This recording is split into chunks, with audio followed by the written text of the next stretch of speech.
Et alors, quand les narcissiques, enfin, ça fait écho à un ego blessé. Est-ce que tu peux justement revenir Oui, sur les différences entre égoïsme, oui. orgueil, pour bien Alors, je qu'on vais revenir comprenne? à l'ego. Oui, je tiens aussi à préciser, pour en revenir à l'histoire du pervers narcissique aussi, ce qui n'est pas pervers narcissique, je tiens à le préciser parce que maintenant c'est à toutes les sauces, c'est un peu pénible, c'est blesser l'autre n'est pas pervers narcissique. D'avoir une petite joie parce que l'autre a subi quelque chose et on se jouit de la perte ou de la chute ou autre de quelqu'un, ce n'est pas pervers narcissique. Un menteur n'est pas forcément un pervers narcissique non plus. Il faut bien préciser que la personne qui ment a de la lucidité, un minimum. Et une personne normale peut arriver à vouloir triompher de quelqu'un d'autre. Voilà. Donc ça, je tiens à préciser que c'est pas pervers narcissique. Je rappelle que le pervers narcissique, c'est un parasite, il est vide de lui-même, il a besoin d'une proie, c'est un prédateur. Il y a un énorme vide à l'intérieur de lui. Voilà. Donc ça n'a rien à voir. Ça, je tiens vraiment OK. à le préciser parce que souvent on met Mmh. tout à la sauce là de. Tu fais bien. C'est ça. Alors, je disais donc du coup pour l'ego, pour revenir un petit peu sur l'ego, ce que je voulais rajouter aussi, c'est qu'il y a une différence entre comment je pourrais dire l'égocentrisme, comme je l'expliquais la dernière fois, l'égoïsme et l'orgueil et la fierté. C'est important De d'en parler discerner. également parce que ça va vous donner d'autres nuances qui sont un petit peu différentes. Alors déjà, comme on l'a dit, l'ego, donc c'est quand même quelque chose de très mental. Donc on veut le pouvoir, hein, comme je l'ai expliqué, c'est quelque chose qui est lié au pouvoir. Donc l'ego, pour rappeler la définition, c'est défendre son système de valeurs, avoir raison. Donc il s'attache donc à vos rôles, à vos possessions, les belles choses, les réussites, etc. Donc l'ego nous éloigne de notre vraie nature, donc il nous éloigne de notre être, de nous-mêmes. On est autocentré donc sur moi-je. On n'est pas dans le présent. Il faut savoir que l'ego tourne autour du passé et de ce qu'il a vécu, de ses programmes, et il se défend. Et plus on culpabilise, plus notre ego nous dirige. Donc il y a un moment où il ne faut plus que ce soit notre ego qui nous dirige, mais notre être, Mmh. donc notre âme. Donc ça, c'est pour l'ego. Donc l'ego, c'est jamais assez. Il entretient toujours une frustration puisqu'il veut rester toujours dans la toute-puissance. Par contre, l'égocentrisme a la grande différence, c'est que dans l'égocentrisme, on va parler plutôt d'insécurité. C'est-à-dire que c'est une personne qui est dans une très grande insécurité, donc elle va tout ramener à elle dans son monde et se protège des autres. Donc c'est pas tout à fait la même chose. L'égoïsme, c'est encore autre chose par rapport à l'égocentrisme. L'égoïsme, c'est on impose ses désirs à quelqu'un pour son propre intérêt. Du coup, dans l'insécurité, on met des murs de protection qui insécurisent les autres parce qu'on se protège. Et les autres vont forcément à un moment donné se protéger contre la personne qui se protège et qui insécurise en retour à nouveau. Donc c'est interminable. Donc dans Mmh. l'égocentrisme, on est dans de la défense en permanence, on est dans un mécanisme de protection en permanence, on cherche à préserver son image, voilà, son ego, par manque, vraiment gros manque d'amour de soi. C'est Une vraiment ça. insécurité, de quel type? Enfin, la peur, de l'autre parce qu'on pense qu'il va nous blesser, nous faire du Oui, mal? oui, il va y avoir la peur du monde extérieur. Oui, c'est que tout est tourné autour de la personne. Donc c'est beaucoup plus nocif quelqu'un d'égocentrisme que quelqu'un d'égoïste. Par contre, ce qu'il faut comprendre avec la personne qui est égoïste, c'est qu'elle a beaucoup d'attentes. Et ça va parler à beaucoup de gens. C'est que souvent, vous allez faire des choses et un jour, vous décidez de ne pas le faire à une autre personne. Et là, bizarrement, la personne elle va vous dire, mais qu'est-ce que tu es égoïste? Mmh. Sauf que la personne qui dit, qu'est-ce que tu es égoïste?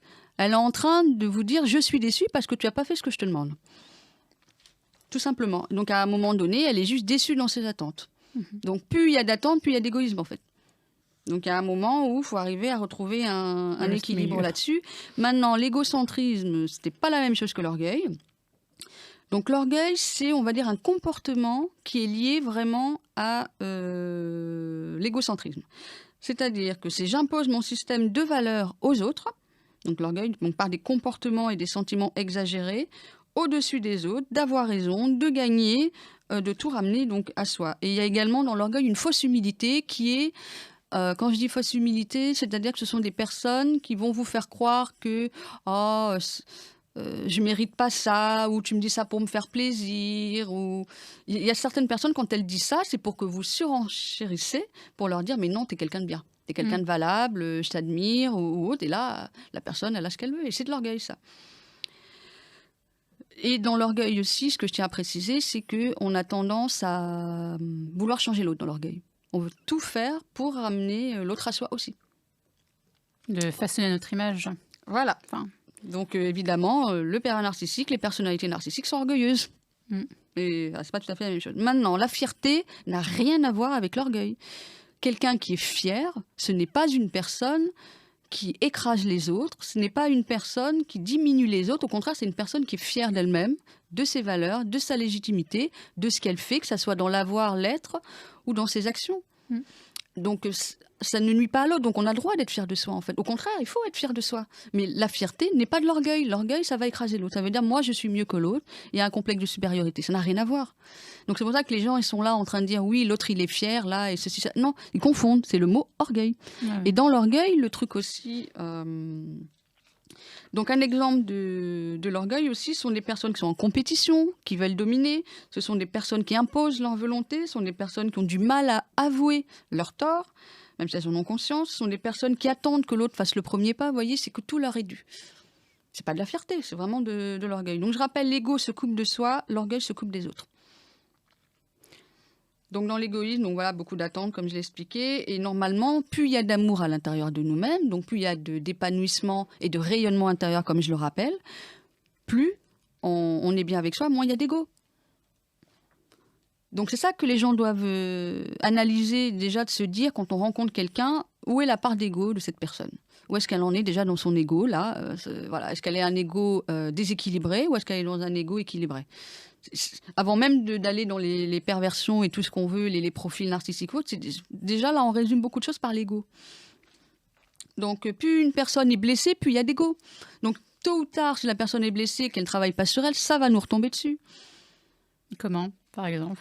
Ça va nous retomber dessus parce qu'elle va faire porter à l'autre ses propres problèmes en fait. Donc à un moment dans la relation toxique justement, la personne qui se met avec une personne avec un ego alors soit abîmé, soit en reconstruction, peu importe, ça va être quelqu'un qui va subir et qui va porter la relation parce que l'autre ne va pas admettre ses torts, l'autre ne va pas aller dans la compréhension de lui-même, tout est de l'extérieur. Et d'autant plus si la personne a des pathologies, d'autant plus si la personne est une personnalité narcissique, d'autant plus. Donc c'est ça voilà. Et je tiens à préciser aussi la différence entre une personnalité et une pathologie, ce n'est pas tout à fait la même chose, dans le sens que pathologie, on peut entendre maladie mentale. Une maladie mentale, c'est une personne qui subit à l'intérieur d'elle-même des choses, que ce soit la biologie, la chimie de son cerveau, et elle en souffre, une certaine souffrance derrière, que la personne reconnaît, et elle a du mal à vivre avec ça. C'est difficile. Par contre, une personnalité, elle est bien avec elle-même. Elle peut nuire à l'autre, mais elle est bien avec elle-même, en fait. Donc, à proprement parler, une personnalité ne souffre pas. Elle est juste comme ça. Donc, c'est ça la différence. Donc, c'est pour ça que... Et après, dans les maladies mentales, évidemment, après, on peut parler d'Alzheimer, c'est encore autre chose. Ça n'a rien à voir non plus. On ne peut pas mettre... c'est vrai que ça pourrait faire peur, Alzheimer. Hein. Les gens, quand ils perdent la mémoire, ils peuvent se retrouver avec des drôles de personnages en nu à des moments donnés. On se dit, oulala, mais ça n'a rien à voir. C'est encore un autre sujet. Oui. Tiens, mince, c'est Mr. Hyde, là. Mamie, d'habitude, elle sourit, et là, elle tire une tronche. Voilà, parce que la personne, elle est plus là, quoi. Alors, comme il nous reste peu de temps, pour finir cette deuxième partie, est-ce que tu pourrais nous, brièvement expliquer un petit peu tout le processus d'emprise qu'on peut vivre avec ces personnes toxiques ? Alors, avant de revenir à l'emprise, je vais donner d'autres images et des détails sur les formes, comme je l'ai expliqué, de toxicité. Donc, on avait parlé de la domination, donc qui est un rapport de force. Comme je l'ai expliqué. Donc, dans les rapports de force, on peut mettre certains archétypes qui parleront à des personnes. Pour donner une image, on peut parler des agresseurs, des vengeurs, des tyrans, des critiqueurs, des sadiques. Donc, dans la domination, les mots-clés à retenir, qui est une forme de domination, donc c'est toujours lié à la force physique ou force mentale.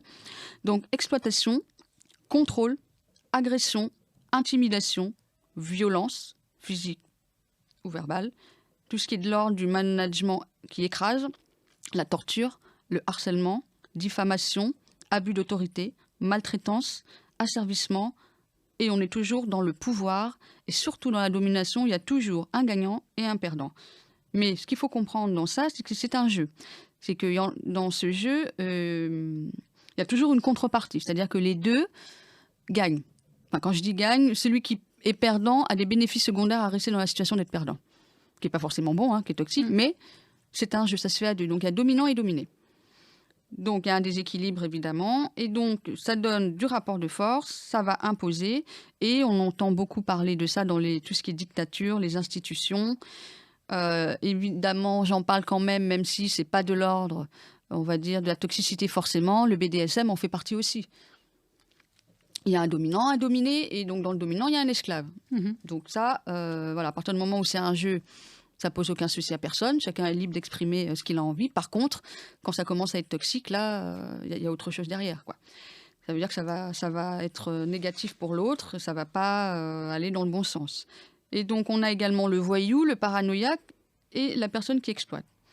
Donc là, on n'est que dans du rapport de force. Voilà ce qui est de la domination. Donc, pour donner une image de l'énergie de la domination, on peut parler par exemple du loup-garou. Quand vous regardez le loup-garou, il est très, vous voyez, un être quand même très dominant, très animal. Et en même temps, pourquoi on parle du loup-garou? Parce que si vous regardez le loup-garou, c'est la nuit qui commence à montrer le plus de dangerosité et de violence, parce que ça vient toucher l'instinct la nuit. Donc le côté dominant, le côté animal, voilà, qu'on peut tous avoir à l'intérieur de nous, sauf qu'il y a des personnes, c'est vraiment un mode de vie, quoi. Donc voilà pour la partie domination. Maintenant, pour la partie manipulation, on n'est plus sur de la ruse. Donc dans la manipulation, on peut parler du vampire émotionnel qui en fait partie, tout ce qui est de l'ordre des gourous, des escrocs, des vampes, des allumeuses, des femmes fatales. J'appelle aussi les Jezebel. Voilà, certains reconnaîtront ce genre de... Voilà. Donc du coup, c'est différent parce que là, ce sont des comportements manipulateurs que je parle, que être forcément manipulateur, on y reviendra. Et donc du coup, dans ces manipulations-là, on peut avoir les sectes, le chantage sexuel, financier, tout ce qui est vendeurs commerciaux également. Tout ce qui est lié à la sexualité, le charme, les envoûtements, font partie de la manipulation, car tout est fait pour amener l'autre à obtenir ce qu'on veut. Donc d'ailleurs, la manipulation, on parle de manipulation à partir du moment où nous ne sommes pas dans la vérité. Et la meilleure image pour parler de manipulation, on peut parler donc du vampire émotionnel. Donc le vampire, il est incapable de voir son reflet dans le miroir, donc de voir la vérité en face. Il est toujours dans le flou, il est toujours dans quelque chose qui est incertain. Ça fait partie de la manipulation. À partir du moment où c'est du flou, c'est de l'incertain et ça manque de clarté, donc un manque de vérité, on est dans de la manipulation. Et donc, à partir du moment où on invente, où on transforme quelque chose, c'est de la manipulation. Maintenant, de ne pas forcément parler de quelque chose, de le garder pour soi, ce n'est pas forcément de la manipulation, parce qu'on ne ment pas, on ne masque pas une vérité, on veut simplement pas la dire. Donc, il ne s'agit pas d'être complètement transparent et de tout dire aux autres, il s'agit juste de trouver la bonne limite entre soi et l'autre et de tolérer l'autre à dire les choses, de ce qu'on a envie de dire, mais ce n'est pas de la manipulation. Par contre, comme dans beaucoup de relations toxiques, je n'avoue pas que je suis dépendante affective, je fais croire à l'autre que j'ai des sentiments, je n'en ai pas, c'est de la manipulation. Donc voilà, donc la manipulation, c'est une absence de vérité. C'est ça qu'il faut retenir. Et pour ajouter dans cette absence de vérité, je vais dire, voilà. Donc, comme je l'ai dit, ça commence lorsqu'il y a refus de la vérité, donc de la réalité. Cela ne veut pas dire donc d'aller dans le culte de la transparence, donc l'autre est toléré. Or, si vous dites quelque chose de pas vrai ou que je dis quelque chose qui n'est pas vrai, c'est de la manipulation, c'est du mensonge, c'est de la déformation. Donc, voilà. Et donc là, on rentre dans quelque chose qui est pas sain, qui est malsain, en fait. Donc, on devient toxique quand on entrave l'espace de l'autre, que quelqu'un vous oblige à réaliser un acte ou un événement sans votre accord. Vous utilisez dans un but égocentrique pour vos propres intérêts, objets, fonctions. Donc, c'est la volonté d'user de l'autre pour soi, aller au-delà de la limite, du non. Donc là, clairement, c'est de la manipulation, c'est de l'abus, c'est toxique. On va au-delà de soi, on se suradapte, on accroche un oui alors qu'on ne veut pas le faire. Comme les exemples des parents que j'ai dit. Voilà. Par contre, quand on parle de manipulation saine, c'est une manipulation, par exemple, quand vous allez voir un ostéo, il vous manipule. Or, c'est pour votre santé, c'est positif. un psychothérapeute, s'il manipule comme dans la PNL, ce genre de choses, c'est pour vous aider. Donc, c'est pas nuisible. À partir du moment où ça va nuire à l'espace de l'autre, ben là, on considère que c'est nuisible. Pour terminer, donc sur l'influence, donc c'est l'influence à la différence de la manipulation. Là, on est sur de la séduction, du charme, de l'envoûtement, parce qu'on cherche à susciter du désir. La manipulation, on cherche à obtenir quelque chose. Là, on cherche à susciter du désir. Donc, dans ce qui suscite du désir, donc dans le charme, etc., on a l'argumentation, convaincre, persuasion, discussion, échanger, proposition, dépendance, séduction, négocier, flatter, complimenter, demander. Donc là, on peut parler de tout ce qui est marketing, médias, pub, politique, coach aussi éventuellement, hein, ils sont dans une forme d'influence, des gens influents comme on dit d'ailleurs, donc des gens qui sont charismatiques. Donc du coup, on va avoir dans l'aspect négatif de l'influence, donc la sirène, les gens dépressifs, les gens fous, ou les folasses comme on dit, les gens dépendants, séducteurs, victimes. Ce qui est important de retenir dans l'influence quand c'est négatif, c'est que par exemple la sirène, elle séduit et vous emmène avec elle au fond de l'inconscient. Donc ça veut dire qu'elle fait tout pour vous amener dans son monde, mais elle vous fait couler. Donc c'est aussi des personnes toxiques. Donc comme dans le mythe d'Ulysse, il y a un moment où dans ce mythe on voit Ulysse qui est attaché à un mât. Un mât, c'est de rester avec sa raison pour ne pas se laisser envahir par le chant des sirènes. Donc c'est ça. Donc c'est lié à l'influence. Donc c'est pas du tout la même chose que la manipulation et la domination. Il peut y avoir une bonne influence et une mauvaise influence comme les Voilà, sirènes. vaut mieux avoir une bonne influence. Là, je suis dans l'influence, là. Oui, directement. Mais pour le bien des gens. Pour le bien, bien sûr. Voilà. Et donc, juste pour en revenir maintenant sur le soi toxique, comme tu me l'as demandé. Donc, quand on le devient nous-mêmes toxique, ça passe par plusieurs choses. Donc, c'est déjà nous-mêmes, qu'est-ce qu'on entretient comme pensée avec nous-mêmes? Est-ce qu'elles sont positives ou négatives? Est-ce qu'elles sont malsaines? Est-ce qu'elles nous tirent vers le haut ou elles nous tirent vers le bas? L'environnement, quel est l'environnement qu'on a avec les autres, l'environnement qu'on a avec nous-mêmes? Est-ce qu'on a un corps qui fonctionne bien ou qui a des problèmes hormonaux? Parce que les problèmes hormonaux, ça change quand même les humeurs des gens, donc ça peut faire partie de comportements toxiques sur le long terme, parce que la personne lunatique, elle est bien gentille, mais à un moment donné, on la subit. Et comment on s'entretient de soi avec soi.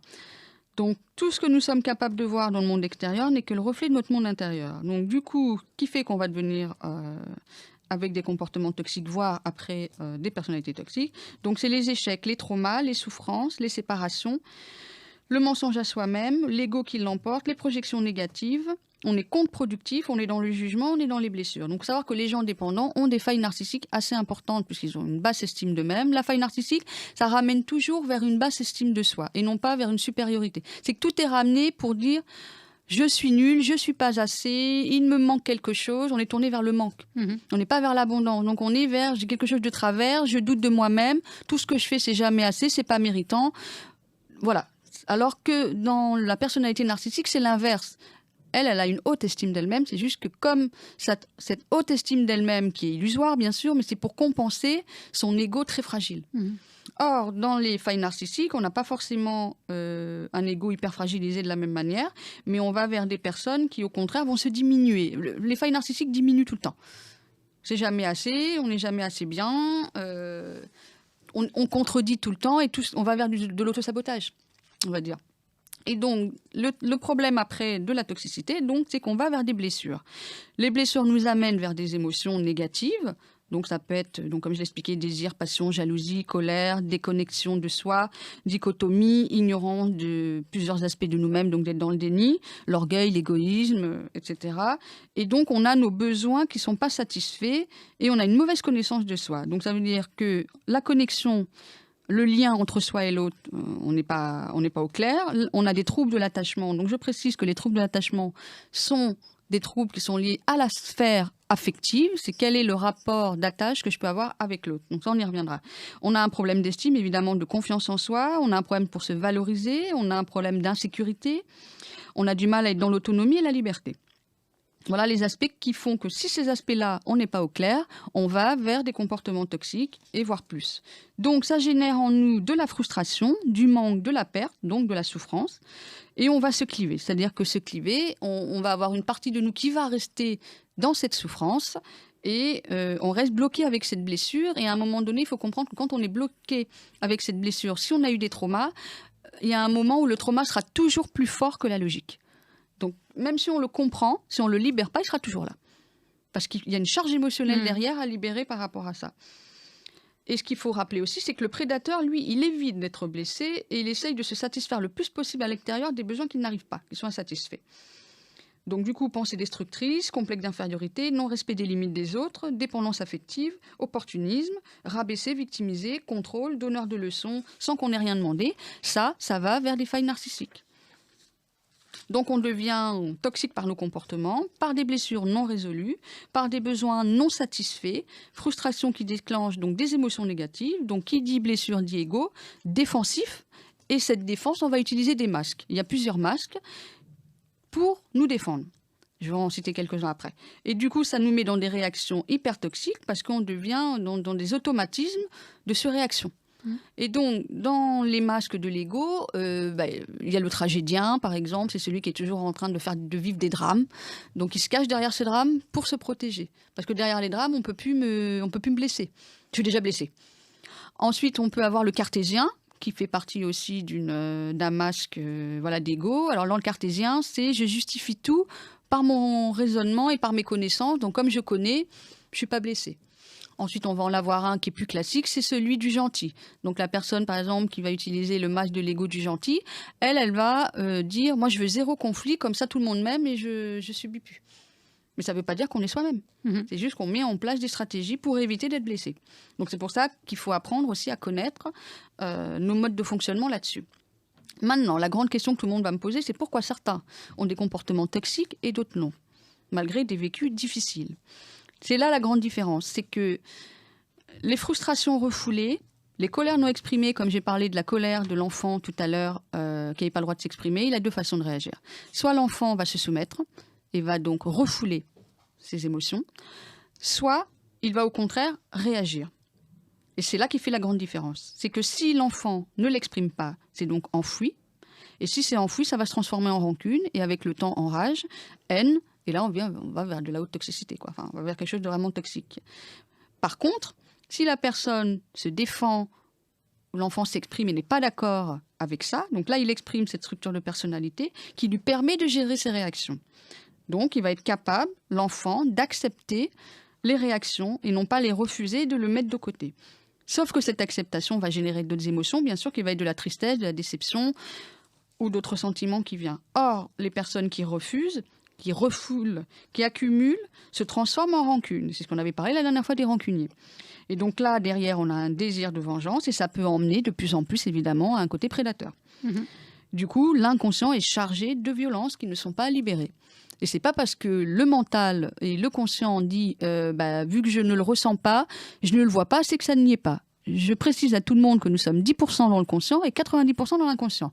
Donc je vous laisse imaginer que les 90% de la journée auxquels nous ne faisons pas attention, nous sommes dans l'inconscient. Donc nos gestes, nos attitudes, nos pensées. Est-ce qu'on est en train de vérifier chacune de nos pensées? Non. Donc on est vraiment dans... voilà. Donc c'est ça la grande différence entre une personne qui peut le devenir et une personne qui ne l'est pas. Je veux dire quelque chose. Oui, donc quand on accumule pas mal de ressentiments, de rancunes en nous, parce qu'on l'a pas libéré, justement, comment on peut le libérer alors quand on le conscientise, quand on devient adulte, qu'on n'est plus cette petite enfant sans défense? Alors déjà, souvent, les personnes rancunières vont aussi avoir des comportements passifs-agressifs. Donc ça va être tourné autour d'autres comportements. Je m'explique pour l'avoir connu, sinon je ne pourrais pas citer cet exemple-là. Les personnes rancunières vont jouer par exemple sur le sarcasme, l'ironie, les sous-entendus. Mais on sent derrière que c'est des pics. C'est une forme, c'est même pas une forme, c'est de l'agressivité qu'on retourne contre l'autre. Si c'est de l'agressivité qu'on retourne contre l'autre, c'est une forme de colère. Sauf que c'est une colère tellement froide, parce que dans le rancunier, elle est froide et rentrée, que c'est pas à chaud où on va libérer, casser un bon coup, allez, ça va passer. Non, là, on va carrément le faire très subtilement. Mais la personne, elle sent une tension, mais elle fait pas forcément le lien que ça cumule, en fait, de frustration. Donc, ce sont des gens extrêmement frustrés, les rancuniers. Les gens qui sont dans des colères sans arrêt sont des gens qui ne savent pas gérer leur frustration. Alors après, on rentre dans un autre débat qu'on va peut-être pas définir là, mais après, il y a la capacité de gérer les frustrations ou pas. Et ça dépend de l'éducation et et du vécu de la personne, en fait. Parce que, pareil, je dis ça pour les mamans, apprenez à vos enfants à être frustrés. Si vous donnez toujours tout à vos enfants, ils ne peuvent pas élaborer la frustration, ils ne peuvent pas la gérer. Donc ça donne des adultes qui ont du mal à gérer la frustration, c'est-à-dire du mal à gérer le non et donc les limites. Parce que la frustration nous permet de nous mettre dans les limites. Mais quand on est enfant, qu'on dit non, l'enfant comprend qu'il ne peut pas faire ce qu'il veut, donc il perd sa toute puissance, qui est nécessaire à un moment donné, pour pouvoir commencer à se rendre compte qu'il est dans un monde où il y a des limites et les choses ne font pas comme lui veut. Donc il apprend à gérer cette frustration en comprenant que cette frustration lui permet de voir qu'il y a des limites. Et donc, il apprend à l'intérieur de lui-même à accepter ses limites. Or, les parents surprotecteurs, les mères qui donnent tout à leurs enfants, c'est une catastrophe. C'est une catastrophe.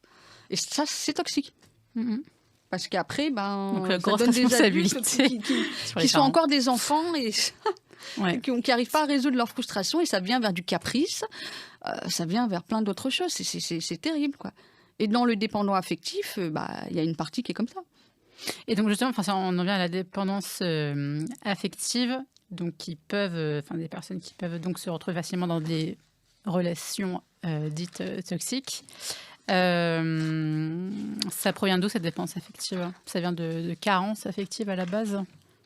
Alors, avant de parler de dépendance affective, il faut déjà parler des troubles de l'attachement. Toute personne qui a, que ce soit la personnalité narcissique, que ce soit le pervers narcissique, que ce soit des pathologies ou autre borderline, ce que vous voulez, schizophrène ou autre, on est dans un trouble de l'attachement qui est insécure, forcément. Alors, dans le trouble de l'attachement insécure, il y a plusieurs troubles d'attachement. Qu'est-ce que le trouble de l'attachement? C'est déjà le rapport au premier lien que l'on a avec une autre personne, c'est notre maman. Tout dépend comment la maman s'est occupée de nous dans l'enfance, va déterminer l'attachement après. C'est-à-dire que si la maman est présente pour l'enfant suffisamment, mais que par moment elle ne l'est pas, l'enfant garde une confiance dans le lien, quoi qu'il arrive. Ça veut dire qu'à un moment donné, il a intégré la maman à l'intérieur de lui-même, il sait qu'elle est là, et que même si elle n'est pas là, je me sens bien. Or, dans le trouble de l'attachement insécure, malheureusement, je n'ai pas confiance dans le lien. J'ai perdu cette confiance parce que la personne était là et n'était pas là, et n'a pas été suffisamment là dans les besoins de l'enfant. Donc, à un moment donné, il va y avoir donc d'autres troubles. Donc, on a le trouble insécurisant qui va regrouper le trouble anxieux, donc les gens qui vont être dans l'anxiété, l'attachement anxieux, et l'attachement évitant. Et ensuite, après, on a l'attachement sain. Et après, on a dans l'insécure, on a aussi un mélange des deux entre l'anxieux et l'évitant, qui lui, il est plus désorganisé. C'est-à-dire qu'il passe tantôt anxieux, tantôt évitant. D'accord. Et ça, c'est beaucoup de personnes. Enfin, est-ce que c'est beaucoup. Enfin, c'est quoi un peu le ratio entre voilà. sécure et donc, ça va jouer sur la sphère affective. Et c'est là où on peut se poser des questions, parce que souvent, par exemple, le trouble de l'attachement évitant, on aura tendance à positionner ce genre de personne avec une très mauvaise connaissance, qui est forcément une personnalité narcissique ou une personne, perverse narcissique ou autre, parce que ce sont des gens qui ont du mal à aller dans leurs émotions. C'est l'évitement. C'est comme je l'ai expliqué au début, du parent qui dit à l'enfant « tu n'as pas le droit d'être en colère », l'enfant reste souvent seul, donc il comprend que sa figure parentale n'est pas là pour lui. Donc, qu'est-ce que l'enfant va faire? En fait, il va se débrouiller tout seul, il va devenir autonome très tôt. Et du coup, il va se couper de ses émotions parce qu'en fait, il ne peut pas les gérer. Donc, du coup, il les met de côté parce que les parents ne l'ont pas aidé à le gérer. Et donc, du coup, il grandit comme ça. Donc, il grandit dans l'évitement de souffrir. Donc, dans l'évitement du lien, puisque le lien lui renvoie que on n'a pas été là pour moi. Donc, comme on n'a pas été là pour moi et que j'ai souffert, je vais éviter. Donc, ce sont des personnes qui vont tout faire, j'en ai pas mal en séance aussi là-dessus, qui vont tout faire en fait pour éviter le lien d'intimité avec l'autre. Parce que l'intimité, c'est danger. Donc, il y a tout un travail de rééducation pour apprivoiser un lien qui a été absent. Par contre, l'anxieux, l'attachement anxieux, lui, il va plutôt avoir peur quand l'autre s'en va. C'est-à-dire qu'il va toujours avoir besoin de l'autre à côté pour pouvoir se rassurer. Et là, on rentre dans la dépendance affective beaucoup plus. Le désorganisé, il va jongler donc entre être excessivement là et être complètement absent. Il faut savoir que l'évitant, la difficulté pour les personnes qui sont avec les évitants, c'est que c'est difficile à vivre parce qu'ils ont besoin de personne, enfin, en apparence. Mais ils vivent vraiment bien comme ça, il y en a, hein, ils vivent vraiment bien en disant, moi j'ai juste besoin de temps en temps de voir quelqu'un, ça me suffit. Alors que l'anxieux, j'ai besoin de voir tout le temps quelqu'un, j'ai besoin d'une fusion, mais une fusion constante. Une fusion où cette fusion me rassure ou l'autre me rassure. Si l'autre n'est pas là, je retombe dans mon insécurité. Alors que l'évitant, c'est plus je suis proche de toi, plus j'ai de l'intimité, plus ça m'insécurise. Ok. Donc c'est assez complexe. Ouais. Voilà. Et donc, comme ce sont des gens, pour les évitants, qui se coupent de leurs émotions, on pourrait penser qu'ils n'ont pas d'empathie, qui sont froids, un peu comme les autres structures dont j'ai parlé. Alors que ce n'est pas le cas. Mais les personnalités narcissiques et pervers, etc., font partie évidemment d'un trouble de l'attachement, forcément, et donc insécures. Oui, en fait, ils ont juste peur de souffrir. C'est pour ça qu'ils se coupent de leurs émotions, mais c'est pas qu'ils sont dénués d'émotions. Voilà, donc ces personnalités-là ont forcément un trouble de l'attachement. Par contre, avoir un trouble de l'attachement ne va pas forcément emmener vers ces personnalités. Ok. Donc ça, c'est important de le souligner. Donc, ça donne d'autres aspects après qui est dans les troubles de l'attachement. Ça donne au niveau de l'immaturité, en fait. Donc là, pour en revenir, la différence entre quelqu'un de toxique, de difficile, d'immature et de sain. Ça, je pense que c'est important pour tout le monde. Quelqu'un de sain sera forcément sécurisant. Toxique, difficile, immature, c'est insécurisant. Retenez bien ça déjà. Donc dans le toxique, dans une personne, en tout cas dans une relation toxique, on sera dans de la séduction beaucoup plus. L'autre va nous posséder. Donc du coup, il va nous croire que l'autre, on est l'objet pour l'autre. Donc il nous vide de notre joie, de nos efforts, de notre confiance. On ne devient que pour lui. Donc c'est quelque chose d'insécurisant, c'est quelque chose qui est addictif. Tu te sens dépendant lié à l'autre, comme si ta vie n'a plus de sens sans lui ou elle. Tu réponds à ses besoins de façon intermittente, et on viendra à l'emprise, que ça a un lien avec ça. La séduction se fait en réveillant en toi des émotions extrêmes, que ce soit l'extase, la honte, la rage, la jalousie, le doute, le désespoir. Et ensuite, tu tombes dans la résignation. Tu seras toujours fautif avec des personnes toxiques, et elles vont toujours faire en sorte de t'emmener dans le chaos. Et comme j'ai expliqué, le chaos, c'est une absence de raisonnement, donc ça ne sert à rien d'avoir de la logique sur quelque chose où c'est le bazar. Et donc, dans ce chaos, on ressent tout plein d'émotions extrêmes. Hein. Et vu qu'il y a beaucoup de gens, comme ils n'ont pas suffisamment d'amour d'eux-mêmes, ils sont à la recherche d'adrénaline. Adrénaline, quand je ressens ces émotions extrêmes, j'existe. Mais en fait, ils ne font qu'être dans quelque chose de toxique, qui n'est pas sain du tout. En fait, c'est pas sain de ressentir des choses comme ça. Et donc, ça va créer après... donc, les personnes toxiques sont forcément des personnes endommagées, très insécures, ambivalentes, fuyantes, très instables émotionnellement, changeants. On marche sur des œufs, on ne sait plus comment se comporter avec eux, tellement c'est illogique. Ils font des crises régulièrement. Alors, je ne parle pas de crises par rapport à des traumas, mais c'est des crises pour un oui, pour un non. Et c'est souvent des crises pour foutre le bazar. Ce n'est pas du tout des crises pour... parce qu'il y a un réel problème, en fait. Et donc, je disais que ce sont des personnes très instables émotionnellement, on marche sur des œufs, on a l'impression qu'on va porter la relation, des comportements addictifs, donc beaucoup de jalousie, de contrôle, de mensonges, de manipulation, d'agressivité. On n'est jamais, pour la personne toxique, sa priorité, les besoins de l'autre l'embêtent. Et dès que, par contre, l'autre s'éloigne, là, il revient parce qu'il recherche toujours sa nourriture. Voilà. Merci Célia. Je t'en prie.